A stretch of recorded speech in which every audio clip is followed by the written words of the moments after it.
biggest investing mistake is not always picking the wrong fund or stock. Very often, it is waiting too long just to begin. And if we're being honest, this is where many people get stuck. For most people, investing can feel confusing, risky, and easy to delay. So in this video, we want to share the investing decisions we wish we had made earlier and what we got wrong, what we eventually got right, and why, even if you're behind, it's still not too late to start properly.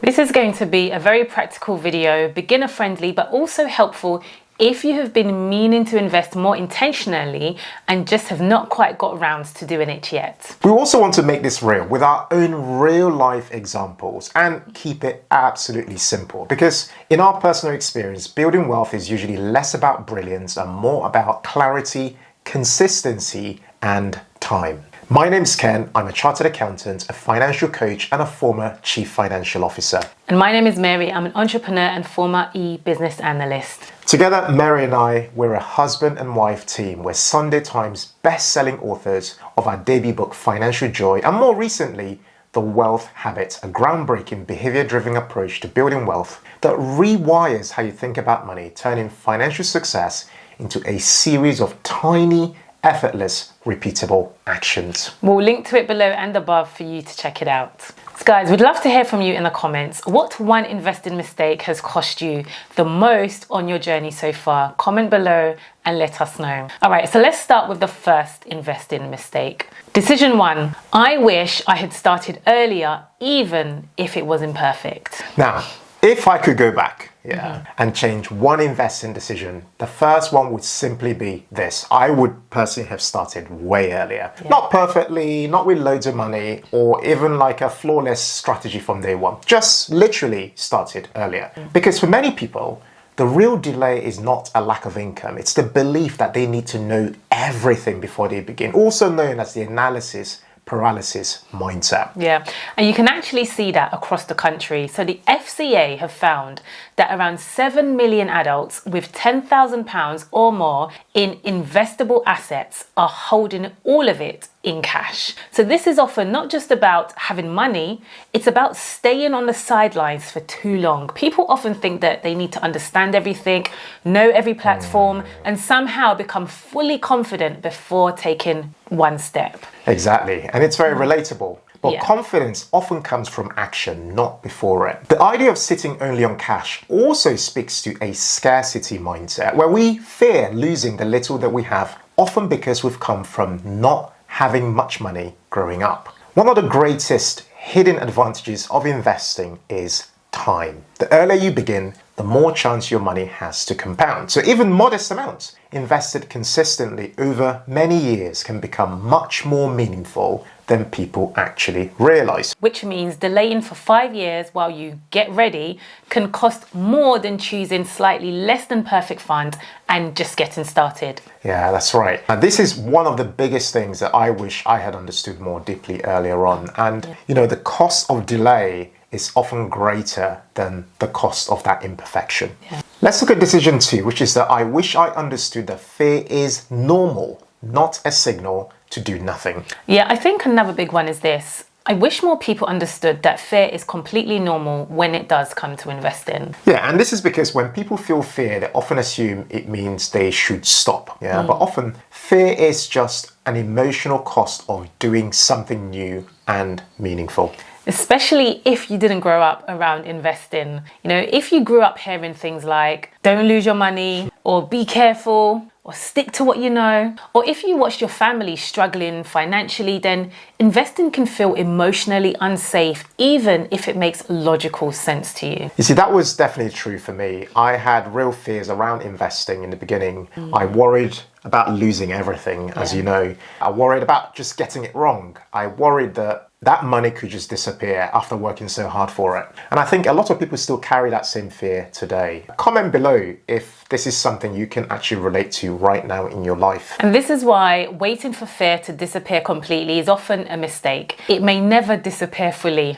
That's for real. The better question I think to actually consider is, how do I build enough understanding and enough structure that I can move forward wisely even while I still feel some sense of uncertainty. I feel like that is a much more realistic way to actually begin your investing journey. The third decision is I wish I had moved faster from exciting stocks to a simpler long-term system. So when I first became interested in investing, like many people, I was drawn to all the stories, all the tips, like your tips on WhatsApp groups, a company mentioned in the news, a share price that had fallen, a moment that looked like an opportunity. And that is part of what got me moving. I'd been curious for a while, and then events around BP made investing feel real and urgent enough that I finally took that step to open a Hargreaves Lansdown stocks and shares ISA and get started. Yeah, and this was a very meaningful step because, for our family, it meant that we could actually get started. And without starting, we wouldn't be where we are today. Yeah, definitely. And it kind of moved us from just that idea of talking about it or seeing other people do it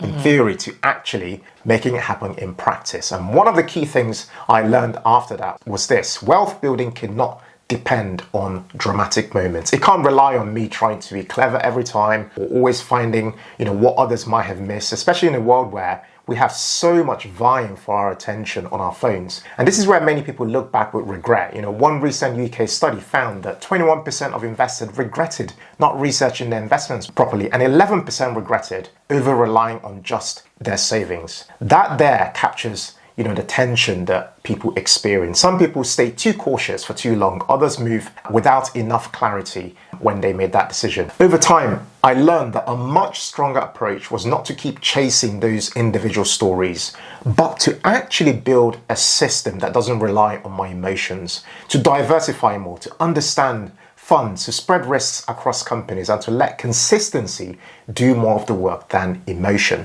That's such an important shift, moving from curiosity to a system. And that said, we still hold some individual stocks, but they only make up a smaller portion of our investment portfolio. And this leads us neatly to the next decision. So decision 4 is that I wish I had learned earlier that a strong story can still be a weak investment. Now, this is one of the really painful ones, right? I wish I'd learned earlier, that a compelling story is not the same as a good investment. I once lost, and this is painful, 90.89% on Rivian. And this is because I wanted us to invest in the future of electric cars. And what made that worse is that I also held the same investment across my pension and Mary's pension. At the same time, I also had an Apple investment in the same pension account that rose by a whopping 898.55%. Now, the lesson from those two experiences for me personally is not simply picking the better stocks, okay? The deeper lesson is this: being right about the future is not enough. You also need the right sizing, the right diversification, and the right process. And this is so important because one big winner can make you feel brilliant, while one big loser reminds you that concentration cuts both ways. And that is one of the reasons why we have become much more drawn to diversification, broad funds, index funds, and ETFs over time, because long-term wealth is not about needing every idea to be spectacular. It's about building a process where one mistake doesn't do too much damage. Yeah, or cause relationship problems. Exactly. Right? Decision 5 is I wish I had realized that small, regular investing counts. Yeah, and I think this one is very important, especially for beginners, because a lot of people assume that if they can't invest a large amount, then there's no point in starting. That's the assumption. I hear that. And that belief quietly keeps people on the sidelines for years. But one of the most practical lessons we've learned is that regular investing often matters more than dramatic investing. A fixed amount on a regular schedule for a long time, that is how the habits are built for investing. Yep, and it also helps emotionally because instead of investing becoming this huge, overwhelming event, it becomes part of your life rhythm. I love that. And you stop asking every month, is now the perfect time to actually invest, right? Instead, you build that habit of participation. And for us, that was a huge part of our journey, not just investing once, but investing consistently enough for compounding to actually have that chance to work. Now, decision 6 is I wish I'd focused less on timing the market and more on time in the market. I wish I'd understood earlier that many people lose years trying to time the perfect moment. They're waiting for, say, a stock market crash, or for certainty, or for the news to calm down, They might even be waiting to know enough or feel smart enough, or waiting till they have spare money. And before they know it, years have gone by. Yeah, that's one of the saddest things, really. And it's not because people made a terrible investment decision, but because they made no decision for too long. I remember someone telling us that they had a 5-figure amount that had sat for almost 10 years only in a cash ISA. Yeah. Now, while cash ISAs are important and have a place, especially for emergency money, this person wanted growth and didn't achieve it, leaving her money only in cash. I can relate to that. Definitely. And while on the one hand, there are those who don't move to invest at all, on the other hand, some people do the exact opposite.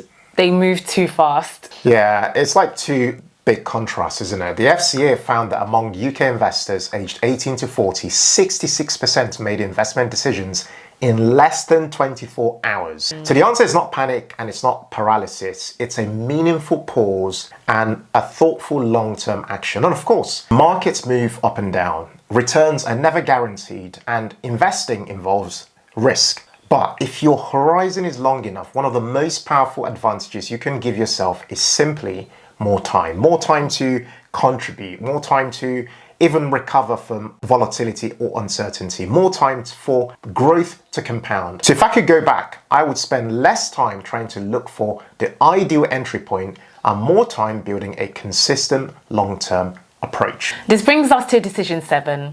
I wish I had paid more attention to the wrapper and not just the investment. So this is where people often miss something really practical. They focus only on what to invest in, but not where they are investing. And that matters more than people realize, because part of investing well is not just choosing the investments, it's also using the right wrappers and structures. One reason moments like the start of the tax year, for example, or the tax year end matter so much is that they remind people that annual allowances do not just sit there forever. They reset. And if you are investing for the long term, a stocks and shares ISA is one of the simplest wrappers people often look at because it allows investments to grow free from UK income tax and capital gains tax. Which means the practical question is not just what should I invest in, it's also am I making good use of all the tools available to me? And for me, this is why Hargreaves Lansdown fits naturally into this conversation. My own starting point was opening a Hargreaves Lansdown stocks and shares ISA. I wanted a reputable provider with all the tools I needed as a beginner, and that made my journey from just thinking about investing to actually doing it a lot easier. And from there, we also opened up a junior ISA for our sons and started investing for them while also teaching them to invest over time. And after that, we opened a lifetime ISA and SIPs for us to further boost our tax-free investing. So if someone watching this wants to stop delaying, take a more intentional next step, or make better use of the start of the tax year, exploring something like a stocks and shares ISA can be a very sensible place to begin. We will leave the Hargreaves Lansdown link below for anyone who wants to find out more and start the investing journey. So why is it not too late for people to start? Yeah, I think this is the part that many people most need to hear. You may feel behind. You may feel like you should have started 5 years ago, 10 years ago, maybe even 20 years ago. But shame or regret is not the strategy here. Yeah, this is so true. The question is not when would have been the best time to start investing. The better question is, what is the next wise step I can take right this moment? Yeah. Because many people spend so much time grieving lost time that they lose even more of it. So true. And the beautiful thing is that wealth is often built through ordinary decisions repeated long enough, not in one perfect year and not one lucky investment or a moment of genius, just clarity, consistency, patience, and time.